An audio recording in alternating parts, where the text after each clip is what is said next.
কিছু ভালোবাসা কখনো হারায় না, কিন্তু পাওয়া যায় না, যে থাকে বুকের ভিতরে নীরবে চুপচাপ, ঠিক একটা পুরনো গানের মতো, যেটা আর কেউ শোনে না। কিন্তু তুমি ভাবতেও পারো না আমি তাকে কতটা ভালোবেসেছিলাম, অথচ কখনো বলতে পারিনি। কিন্তু সময়টা আমার বিপক্ষে দাঁড়িয়েছিল। সবচেয়ে কষ্টের ব্যাপার জানো কি, সে জানে না তার একটা হাসি আমার পুরো দিনটা বদলে দিত। তার একটা ভালো আছি বলা আমার সব দুঃখ ভুলিয়ে দিত। আমি চেয়েছিলাম না সে আমার হোক, আমি শুধু চেয়েছিলাম সে জানুক এই পৃথিবীতে কেউ একজন আছেন যে তাকে নিঃস্বার্থে ভালোবাসে। কিন্তু কিছু ভালোবাসা শুধু অনুভূতিতে বেঁচে থাকে, বাস্তবে এদের কোনো জায়গা হয় না। আমি দেখেছি তাকে অন্য কারোর হাতে হাত রেখে হাঁটতে, হাসতে, স্বপ্ন সাজাতে। আর আমি জানি আমি দাঁড়িয়েছিলাম দূরে, নিজের অনুভূতিগুলো চেপে ধরে।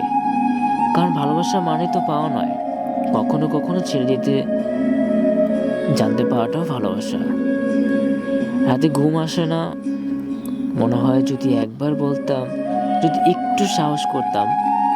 কিন্তু তারপরই মনে হয় ভালোবাসা জোর করে আদায় করা যায় না। যাকে ভালোবাসি তার সুখে যদি অন্য কোথাও থাকে, তাহলে চুপ করে সরে যাওয়াটাই সবচেয়ে বড় ভালোবাসা। আজও তার নামটা শুনলে বুকটা কেঁপে ওঠে, আজও তার পছন্দের গানটা বাজলে চোখ ভিজে যায়। মানুষ ভাবে সময় সব ঠিক করে দেয়, এটা মিথ্যে কথা। সময় শুধু মানিয়ে নিতে শেখায়, ভুলিয়ে দিতে শেখায়।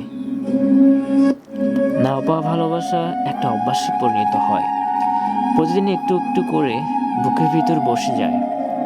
কিছু মানুষ থাকে যাদের তুমি সারা জীবন ভালোবাসলে কিন্তু কখনো পাবে না। তারা তোমার গল্পের নায়ক, নায়ক সবচেয়ে গুরুত্বপূর্ণ চরিত্র হয়ে থাকে। আমি তাকে আজও ভালোবাসি, কিন্তু চাই না সে জানো, কারণ এখন সে সুখী, আর তার সুখটাই আমার ভালোবাসার শেষ ঠিকানা। যদি কখনো সে আমাকে মনে করে, এইটুকুই যথেষ্ট আমার জন্য। আর না করলেও আমি ঠিক আছি। কারণ সব ভালোবাসা পাওয়ার জন্য হয় না, কিছু ভালোবাসা শুধু বাঁচিয়ে রাখার জন্য হয়, যেমনটা আমার ভালোবাসা।